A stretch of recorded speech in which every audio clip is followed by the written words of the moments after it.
सरकारी सेवा योजना चैनल पे आप सभी लोगों का अभिनंदन है। आज हम बात करने वाले हैं एक ऐसी वैकेंसी के बारे में जो अभी आने वाली है। अभी ये वैकेंसी आई नहीं है, संभवतः हफ्ते से 10 दिन बाद ये वैकेंसी आ जाएगी। लेकिन पहले से बताने का उद्देश्य हमारा ये है कि आप जागरूक हो जाएं कि ये भर्ती आने वाली है। चूंकि जब कोई भी भर्ती आ जाती है तो उस समय भीड़ बहुत ज्यादा हो जाती है और भीड़ इस कदर हो जाती है कि साइट जाम हो जाती है, फिर कोई काम हो नहीं पाता है। इसलिए पहले से ही अगर आप तैयारी बनाएंगे तो आप इसमें सफल रहेंगे। हम बात करने वाले हैं आंगनबाड़ी एजुकेटर के बारे में। आंगनबाड़ी एजुकेटर पद आने वाला है। ये जिला बेसिक शिक्षा अधिकारी कार्यालय के अंतर्गत आने वाले प्राथमिक विद्यालयों में, जिन विद्यालयों में पहले से आंगनबाड़ी सेंटर संचालित हो रहे हैं, उन्हीं विद्यालयों में ये भर्ती की जानी है।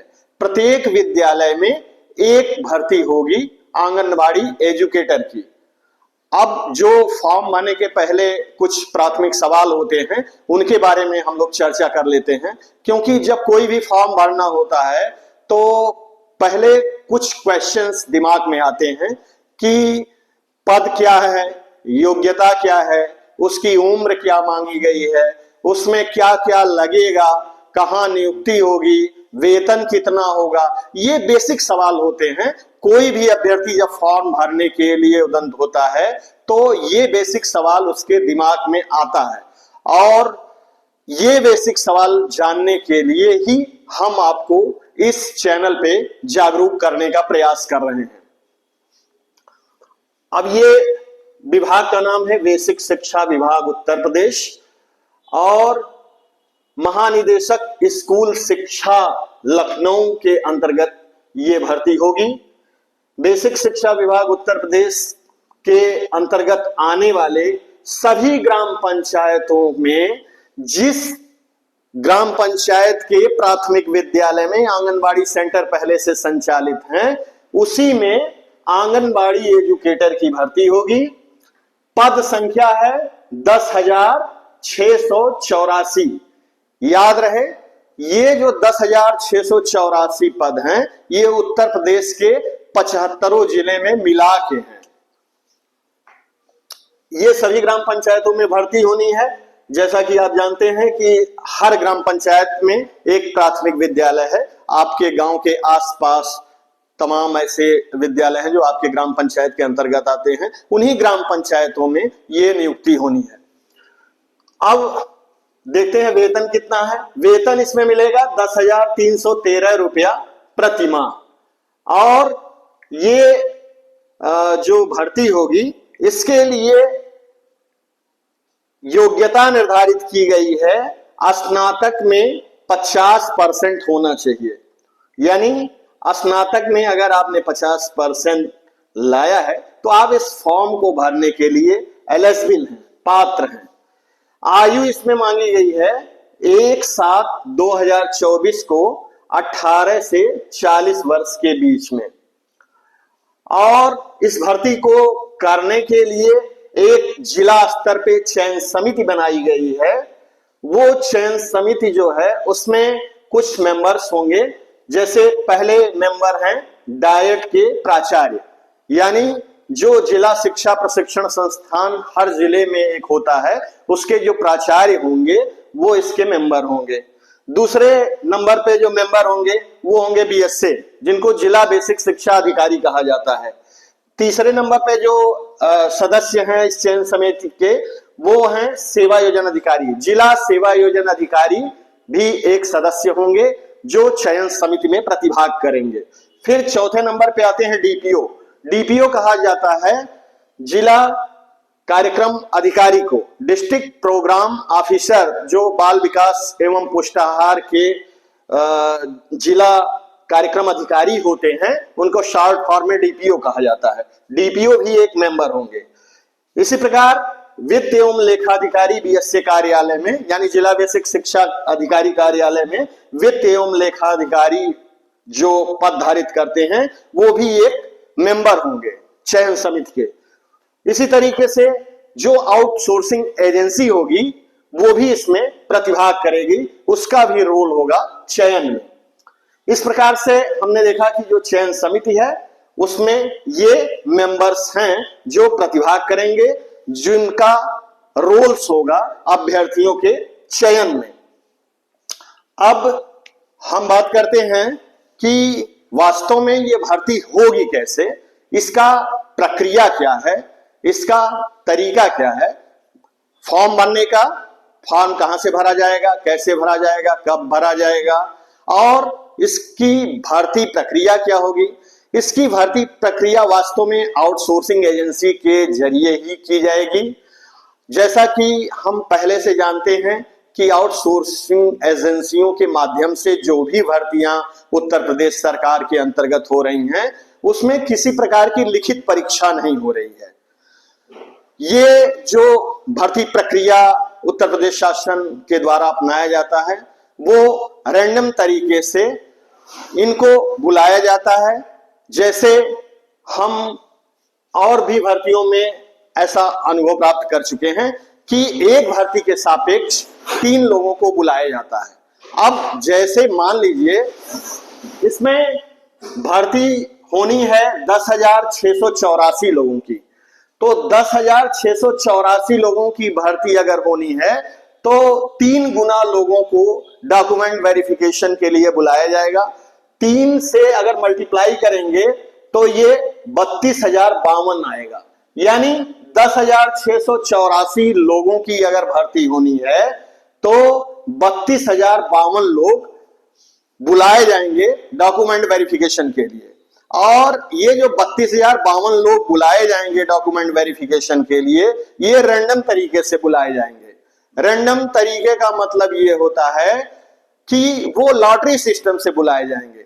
लॉटरी सिस्टम से बुलाने का तात्पर्य यह है कि जैसे मान लीजिए किसी बॉक्स में 32,052 पर्चियां अभ्यर्थियों के नाम लिख के डाल दिए जाएं और उसमें से कहे जाएं कि आप कुछ पर्ची निकालें, तो जो आप पर्चियां निकालेंगे वो आपको नहीं पता रहेगा कि हम किसकी पर्ची निकाल रहे हैं। तो इस प्रकार से 32,052 लोग बुलाए जाएंगे रैंडम तरीके से, चाहे फॉर्म कितने भी लोग भरें उससे मतलब नहीं है। आप कल्पना करिए कि फॉर्म भरा 1 लाख लोगों ने, लेकिन बुलाए जाएंगे उसमें 32,052 लोग। तो वो 32,052 लोग कौन बुलाए जाएंगे ये किसी को भी नहीं पता होता है, क्योंकि ये सेवायोजन निदेशालय उत्तर प्रदेश तय करता है रैंडम आधार पर कि एक भर्ती के सापेक्ष 3 लोगों को बुलाया जाना है। और वो 3 लोग कौन से बुलाए जाएंगे ये सेवायोजन विभाग उत्तर प्रदेश तय करता है। तो ये जो रैंडम प्रक्रिया है ये वास्तव में देखा जाए तो ये हितकर नहीं है अभ्यर्थियों के लिए, क्योंकि हम लोगों ने देखा है कि कोई भी वैकेंसी अगर परमानेंट निकलती है या संविदा की निकलती है तो उसमें जितने लोग फॉर्म भरते हैं सबको बुलाया जाता है लिखित परीक्षा के लिए, इंटरव्यू के लिए, डॉक्यूमेंट वेरिफिकेशन के लिए। लेकिन ये जो आउटसोर्सिंग भर्तियां होती हैं इसमें ऐसा नहीं है कि जितने लोग फॉर्म भरेंगे सबको बुलाया जाएगा, ऐसा नहीं है। एक भर्ती के सापेक्ष केवल 3 लोगों को बुलाया जाएगा। जैसा कि हमने पहले बताया कि 10,684 जगह है अगर, तो 32,052 लोग बुलाए जाएंगे। तो वास्तव में ये जो भर्ती प्रक्रिया है ये अच्छी नहीं है, अभ्यर्थियों के लिए हितकर नहीं है, क्योंकि ऐसा देखने में आया है कि तमाम अभ्यर्थी शिकायत करते हैं कि हमने 10 फॉर्म आवेदन कर दिया, हमको एक बार भी नहीं बुलाया गया। तो इस प्रकार से अभ्यर्थी कुंठित हो रहे हैं, क्योंकि इस प्रकार से तो वो बिना लड़े ही हार जा रहे हैं, उनको इंटरव्यू में बुलाया ही नहीं जा रहा है। तो एक प्रकार से देखा जाए तो उनके प्रतिभा का हनन हो रहा है। भर्ती हो ना हो अलग मुद्दा है, लेकिन अलग अगर वो बुलाए जाते हैं तो उनके मन में ये मलाल नहीं होगा कि मैं बुलाया नहीं गया। अगर बुला के उनका भी इंटरव्यू लिया जाए और उनकी भर्ती ना किया जाए तो उन्हें कोई संदेह नहीं होगा, उनको कोई गिला शिकवा नहीं होगा। वो ये सोचेंगे कि हमारे अंदर वो क्वालिटी नहीं थी इसलिए हमारी भर्ती नहीं हुई। लेकिन अगर उनको बुलाया ही नहीं जाता है तो एक प्रकार से उनकी प्रतिभा का हनन होता है। अब अगर आप हमारी इन बातों से इत्तेफाक रखते हैं, हमारी बातों से सहमत हैं, तो हमारे साथ आइए और हम लोग अपनी आवाज शासन प्रशासन तक पहुंचाएं, जिससे इस भर्ती प्रक्रिया में सरकार सुधार लाए। दूसरी जो अहम बात है वो ये है कि ये भर्ती जो है वो सेवायोजन विभाग उत्तर प्रदेश के पोर्टल से ही आवेदन किया जाएगा। तो इसलिए हमारा निवेदन है कि आप लोग पहले सेवायोजन विभाग उत्तर प्रदेश में रजिस्ट्रेशन कराइए और उसी के साथ डूडा में भी रजिस्ट्रेशन कराइए। डूडा कहा जाता है डिस्ट्रिक्ट अर्बन डेवलपमेंट अथॉरिटी को, इसको हिंदी में कहा जाता है जिला नगरीय विकास अभिकरण। सेवायोजन विभाग में अगर आपका रजिस्ट्रेशन है और डूडा में अगर आपका रजिस्ट्रेशन है तो आप आवेदन करने के पात्र हैं। वैसे तो केवल सेवायोजन के रजिस्ट्रेशन से ही आप आवेदन कर सकते हैं, लेकिन अगर मान लीजिए डूडा को नियुक्ति प्राधिकारी बनाया जाता है, यानी आउटसोर्सिंग एजेंसी के रूप में डूडा को शामिल किया जाता है, तो जिन लोगों का डूडा में रजिस्ट्रेशन होगा उन्हीं लोगों का आवेदन होगा। तो भीड़ से बचने के लिए हमारा निवेदन यह है कि आप लोग पहले सेवायोजन का रजिस्ट्रेशन कर लीजिए और उसके बाद उसी के साथ डूडा का भी रजिस्ट्रेशन कर लीजिए, जिससे आप आवेदन करने के पात्र हों। क्योंकि ऐसा देखा गया है कि जब कोई भी भर्ती आती है तो इतनी भीड़ हो जाती है कि उस समय सर्वर हैक हो जाता है, सर्वर जो है वो जाम हो जाता है और रात रात भर लोग प्रयास करते हैं लेकिन फॉर्म नहीं भर पाते हैं। तो इसलिए अगर आप पहले से रजिस्ट्रेशन कराए रहेंगे तो आपको एक आईडी पासवर्ड मिलेगा और उसी आईडी पासवर्ड के जरिए आप अपना आवेदन कर सकते हैं। तो वास्तव में डूडा का रजिस्ट्रेशन कराना आवश्यक क्यों है? क्योंकि मेन मामला यह है कि जो स्थानीय स्तर की वैकेंसी आती है, यानी जो आपके जिले में भर्ती आती है, जो आपके शहर में भर्ती आती है, उसमें ऐसा देखा गया है कि डूडा को ही नियुक्ति प्राधिकारी बनाया जाता है, डूडा को ही आउटसोर्सिंग एजेंसी के रूप में हायर करती है सरकार और उसी से कहती है कि आप ये भर्ती करिए। जैसा कि हम लोगों ने अभी कुछ दिन पहले देखा है कि बस्ती में भर्ती हुई है महिला कल्याण विभाग में, तो उसमें डूडा को ही आउटसोर्सिंग एजेंसी के रूप में सरकार ने लिया था।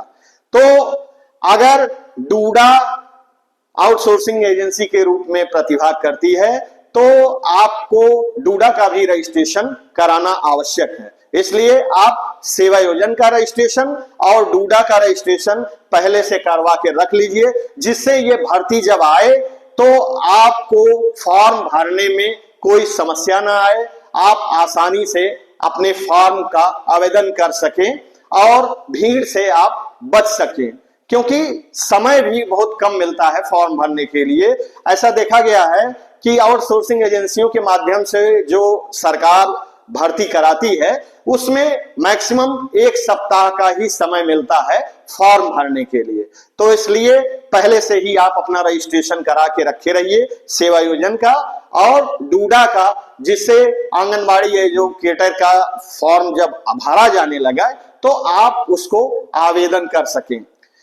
प्रयास ये करिए कि आप स्वयं ही फॉर्म भरिए, लेकिन आप किसी कारणवश अगर स्वयं फॉर्म नहीं भर पाते हैं तो एक एजेंसी है, एक जनसेवा केंद्र है जिसका मोबाइल नंबर यहां दिया गया है 8953743877। पूर्वांचल सर्विस प्रोवाइडर के नाम से ये जनसेवा केंद्र है, कटरा बस्ती में स्थित है। अगर आप अपना फॉर्म स्वयं नहीं भर पाते हैं तो उनसे आप फॉर्म भरवा सकते हैं। धन्यवाद।